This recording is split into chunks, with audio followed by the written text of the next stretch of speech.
This is brought to you by the Kansas City Business Association, located at 1601 East 18th Street, Suite 200L. What's up, Kansas City? I'm your host, Glenn Brian Frizell, filming here at the Lincoln Building right here in the Jazz District. This part is brought to you by the Black Economic Union. Today we have Ms. Melissa Robinson, who's the director of the Black Healthcare Coalition and also school board director in Subdistrict number 4. Welcome to the show, Ms. Robinson. Thank you for having me. I remember we reached out to you before when you were running, and actually you were pregnant at the time and you were expecting. Yes. So we were unable to secure a time Right.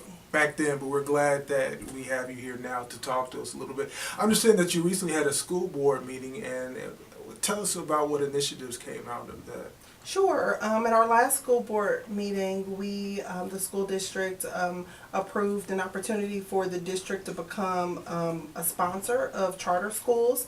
And so that means initiatives, schools can come to us and we would be the sponsor of their school. And so right now, the major initiative that's on the table is the Urban Neighborhood Initiative that is starting a school called the Kansas City Neighborhood Academy, and it is benchmarked off of purpose-built communities, and so it has to do with breaking the cycle of poverty and looking at redeveloping a landmass in the community with the school as a central component of that. And so the idea right now is to have K through second grade to start, and they'll build on it after that, but it will be a charter school in which the district would sponsor and have a contract regarding performance with.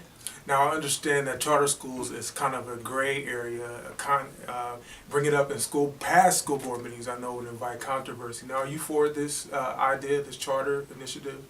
While I did not vote in favor of the initiative, it did pass, and so I definitely respect the decision of my board colleagues and the decision of the school district. Why did you vote against it, if you don't mind me asking? Well, one of the things that two major components of that I did run on, and unfortunately we weren't able to talk about them, my platform, but two of the components that I did run on were centering around the district having ownership in charters as it relates to making sure that we were in control of the charter system. So if there was a purpose-built community or a model that we wanted to bring in for our students, that would be something that we would have some control over the academics there. And then the other thing that I ran on was really around making sure that we had laser focus on accreditation. And that means not by setting up a certain equation where we say, okay, if we can bring in these 500 students to help bring up our scores, then we'll get to accreditation. But really looking at the students that are in our system today. We have a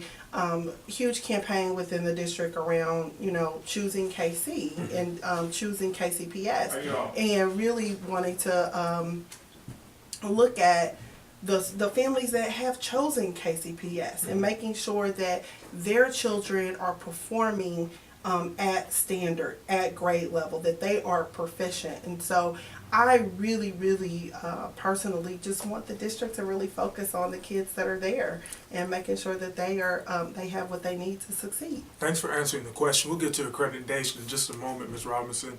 You mentioned K through 2 that this particular school would focus on. That is kind of coincidental because we had Secretary of Education, our national top guy, Arnie Duncan, who visited Woodland School not too long ago. And I guess he visited this week, and his focus was on early childhood education. Tell us a little bit about that visit and what we can expect the district to focus on as far as getting the majority. I understand that we have only like 20% of our children are involved in early education in Kansas City School District, and we want to get those numbers up. Absolutely, and so the district is very invested in making sure that kids have what they need to succeed before they get to school. There's a huge deficit as it relates to our kids kindergarten ready. And so the secretary came to talk about, how do we protect federal dollars to make sure that we can open up those seats for early childhood education, and we can really expect a fight. Mm-hmm. We can expect a fight because there are members in the Senate and in the House that have zeroed out the budget as it relates to early childhood. And so we have to really fight to make sure that we care about our kids. Secretary Duncan talked about he's traveled across the world as it relates to talking about early childhood education. And in most places, it's just universal. Sweden has a universal system where, parents don't have to pay for it. They just care about our kids. And people are saying to him, well, we're just trying to figure out why does U.S., why don't we care about our kids? And so that's a sad truth. Yeah. And so the district right now, we have two Need change. opportunities for educating kids earlier, and that's through our Head Start program, which is a federal program, and that's just a half-a-day program. And so if you are a parent that's working, it's hard for you to just have your kids in a program for half a day, from 8 to 12 or from 1 to 4. You need that whole day. And so the district has expanded its opportunities for all-day pre-K. And then also we have a Missouri school preschool project, which is through the state of Missouri through DESE, where we're able to open up all-day slots as well. So we have Richardson and Woodland early childhood learning centers where kids are there all day, and we just have to figure out a way to increase those numbers and those opportunities for kids. And it connected locally too. I just want to mention that the mayor was there, Mayor Sly James, and he brought up the Turn Page KC initiative, which is to get every child reading on grade level by 2nd or 3rd grade. And that's excellent. I know Read Across America is coming up in March. We really want to promote literacy among our children. And I just remember the important values that were instilled into me reading Peter the Rabbit, McGregor stories, all the stories in preschool. Now, what high school did you attend in I went to North Kansas City High School. North. I did. Now, that's not Northeast. No, it's not Northeast. Okay. It's in Northtown. I did go K through 8 in KCPS, so I learned to read, I learned to write, I learned how to do arithmetic right here in Kansas City Public School system. I went to Wendell Phillips and J.A. Rogers when it was middle school, and I graduated from North Kansas City, Northtown. I'm a Hornet. Awesome, awesome. Now, we know another component of your job, kind of an unexpected, I don't want to say component, task of the school board is to find a new superintendent. Dr. R. Stephen Green left during the summer. He's now in Atlanta, or one of the counties in Georgia. Yeah. And what is the superintendent? I know Al Tunis, he's intern. But what is the school board doing to, I guess you want to say, pay for a guy that will stick around, that will, pay for the house versus rent the house and leave? What are we doing for that long-term investment? Well, we are, I believe that we are really, really on the same page as it relates to making sure that we have stability for the district, and through that top person, through the superintendent role. And so we are really, really, as we look at vetting candidates, and we're working with the search firm, that's one of our top priorities, is to make sure that we can attract a candidate and that we can retain a candidate that will provide stability for our children. When you work with a search firm, as you may know, as it relates to different HR things, it's not like you can put will you sign on the dotted line for 6 years, because you don't know if that person's a good fit, or if they, that kind of thing. But I know this stuff comes up in community meetings, but is it a different search firm, or is it the same one that brought us Covington and Green and Richardson? There was not a search firm used with, there wasn't a search firm used with Dr. Green, and I'm not altogether certain. Well, Ms. Robinson, let me ask you this. What is the school board doing, if anything, different to just ensure that we have a more long-term investment in our kids' education with the superintendent?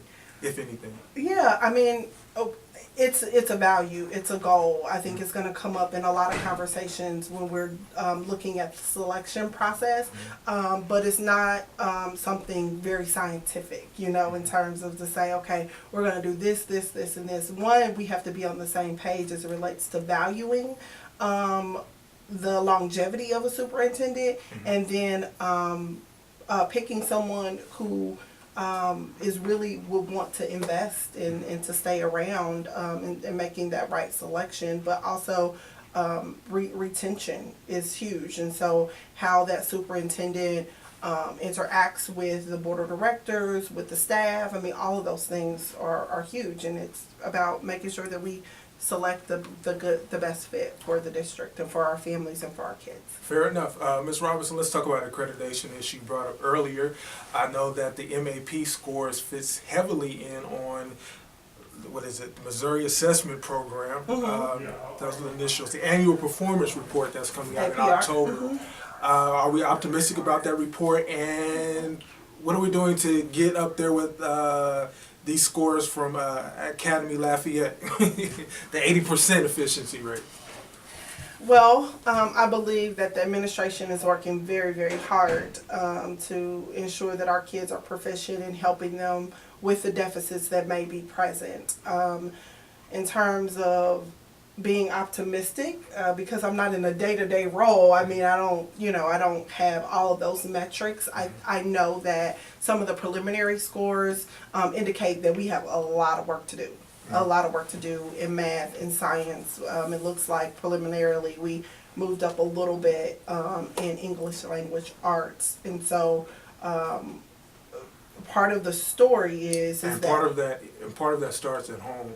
I know you ran on an initiative that will mobilize the community as well as invite parents to come to the school board, the open house meetings and meet with the teacher and say this is what we can do at home, because a lot of that is community led and driven. Yeah, absolutely. Is that what you're saying? Yeah, absolutely. And, really depending on organizations that are out there to help to provide some wraparound services, the district offers, a lot of different social supports to help. But yes, it's a partnership with parents, with families and kids. And so when you talked about growing up and the different books that you read and making sure that your kid gets 30 minutes of reading every night, no matter what happens at school, you need to make sure that, our kids are, are engaged in reading, and that's an everyday part of their life, as well as science and mathematics.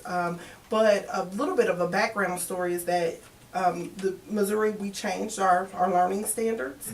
And so when you have those standards change, you have to do some recalibration to make sure that with those standards, you're teaching to make sure that those kids can meet those standards.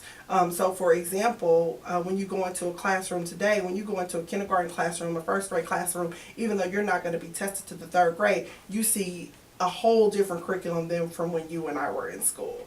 I mean, even with the digital age, that's even more so. So yeah. Yeah, but when I have a son that's in the first grade, and Griffin and Autumn were on his spelling test list, and so he's in the first grade and having to spell those big words and the computations that they have to do and the readings that they have to do. I mean, it's very different, and it's all to give kids a scaffolding they need in order to achieve and be at that third grade readiness. So we have changed a lot of our professional development, working with our teachers to help make sure that they have the support that they need and the information that they need in order to help the kids in the classroom. Let's talk about some common myths. And before I say that, I just want to thank you again for being here with us today. I know our time is limited and you will have to come back, perhaps even with your own show, weekly show, Ms. Robinson.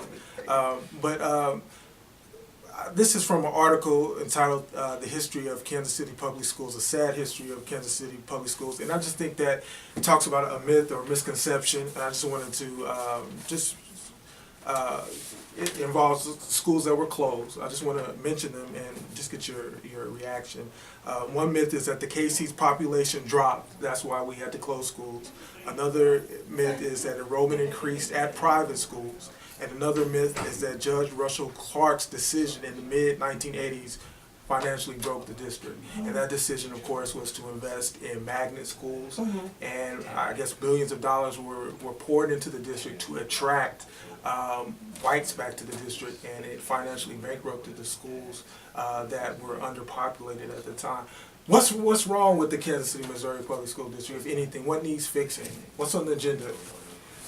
Wow, I mean, I just really believe that we all have to be on the same page of putting kids first in the central part of every decision that we make. I mean, that Absolutely. is fundamentally, you know, what I believe that we're doing, and I believe that we, you know, we're, you know, inching up forward toward that end.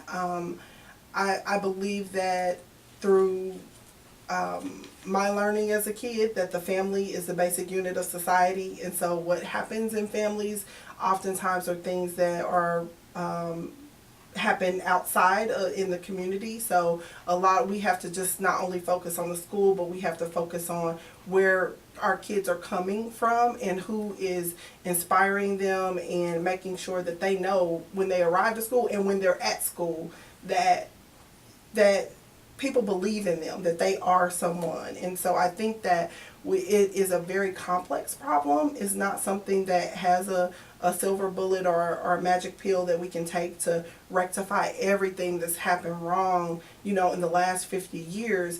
There's been a lot of disinvestment in the community. So we have to talk about, you know, middle income people coming back to the city, and making sure that we're investing in the community, that we're living in the community. We have to talk about mobility, and we have to talk about the charter schools, and how that oftentimes, when you talk about different myths that are happening in the community, I mean, the charterization, and how parents are, you know, we just kind of feel like, oh, if we're in a charter school, then that's a better opportunity. But we have to kind of peel the layer back. And I say that because, you know, my kid right now is in a charter school, and people may say, well, you're on the school board. How can your kid be in a charter school? That doesn't make any sense. And so we just really, really have to dig a little bit deeper than just what, you know, is on the surface. Looking through the eyes of someone who's recently graduated college or is in an internship position, are you knowledgeable about, if anything, what is the Kansas City School Board doing to attract talented, innovative teachers? Yeah, we spend a lot of time, to my understanding, at a lot of the HBCUs and recruiting candidates from there, and then also making sure that individuals who have chosen to come to KCPS, that are innovative and that are talented, that people know their story so that they can connect and see themselves here in Kansas City teaching our kids. And That's so awesome.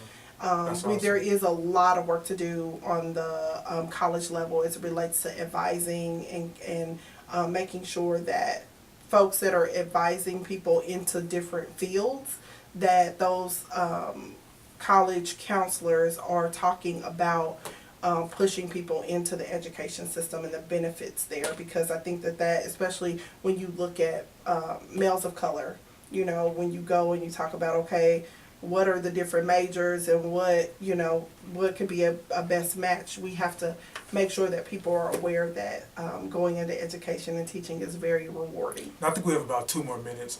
You mentioned that you are a parent. I understand that you have a passion for children with developmental disabilities, because your son was, I guess, mistakenly, I guess he was born premature. And, Yeah. And what? Tell us what sparked your passion. I should ask you.